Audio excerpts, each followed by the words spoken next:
And I wanted to talk with you a bit about HBCUs and the funding and your position as a congressperson to ensure that those institutions and the people who benefit from them are protected. So thank you again for joining us today. I wondered if we could start by just you giving us some lay of the land in terms of how you as a congressperson are able to use your position to advance the interests of these precious institutions in ways that perhaps other communities may not recognize. Well, thank you so much, and thank you so much for all that you do. HBCUs are very close to my heart. I'm a graduate twice of an HBCU in North Carolina A&T State University. I taught 40 years at an HBCU, a women's college, the second women's college in the country, Bennett College. For 40 years, I was there. My children are graduates of HBCU. So it's something that I came to Congress wanting to make a difference, to make sure that we expand the knowledge base nationally about our schools and the value and all that we're doing to improve the quality of life for everyone, but also to educate the Congress about our schools and then to pass bipartisan legislation, which we've been able to do. You know, you do have to work across the aisles to get things done. And we've been pretty effective at doing that, although the public doesn't always hear that. You know, they think we're just fussing all the time. But when you think about education, it should not be a partisan issue. And many of our schools, our HBCUs, live in Republican districts. So there's something important. It's something that should be important to all of us. But I think it's about keeping your focus and making sure that that you continue to build the coalitions that you need, because that's really important. If you don't have people walking this walk with you, and we've had the CBC, of course, but you know, we're continuing to expand that base. You know, that's one of the reasons why I think an example like yours is so significant for the conversation we're having today. As you mentioned, a number of the HBCUs that you look out for are in Republican districts. It requires collaboration. It requires the ability to compromise, and which tells us that it's possible, right? It tells us that these are things that can be accomplished. It's not just a matter of who's in power. With intelligence and smart negotiation skills, we are able to, even in states or places where Republicans are in power, we are able to benefit the community regardless of who's in power when we are thinking about centering the needs of those people. And you've done so not just with HBCUs in terms of ensuring that they were going to have access to the funds that they require. Some of the accomplishments that you can tout include the Fostering Undergraduate Talent by Unlocking Resources for Education Act, the Future Act.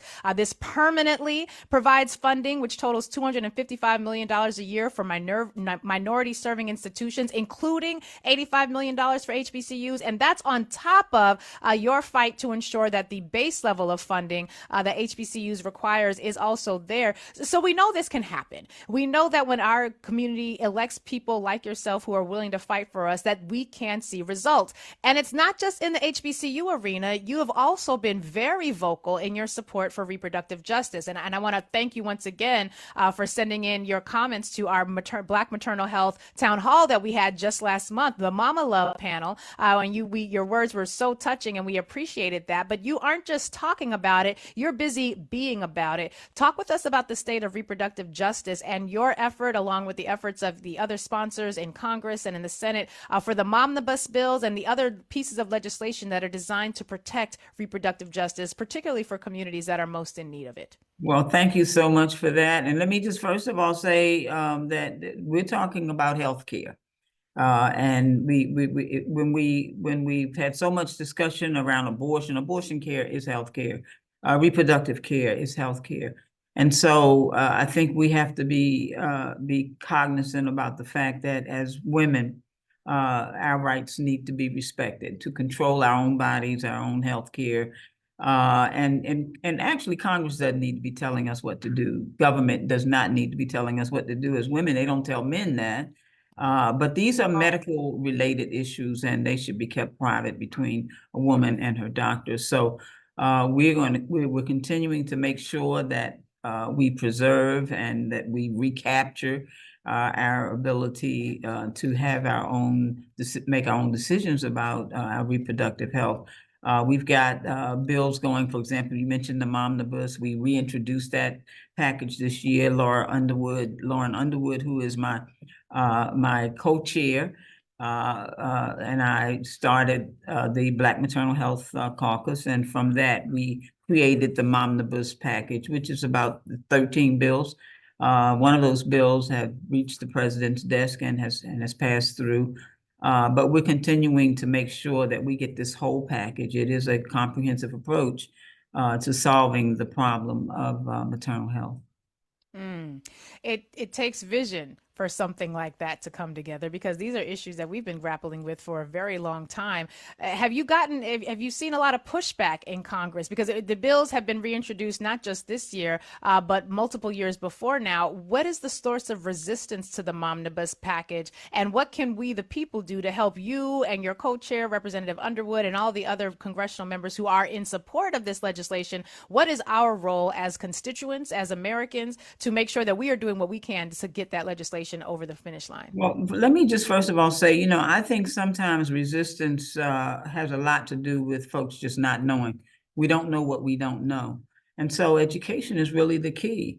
That's what we're doing. We're making sure that we educate folks. And when people fully understand the ramifications, the impact, what's really happening, then they come along. Of course, when you talk about government, sometimes it is a slow process, but even the White House has taken steps to put funding out there as well, and so we're just happy about that.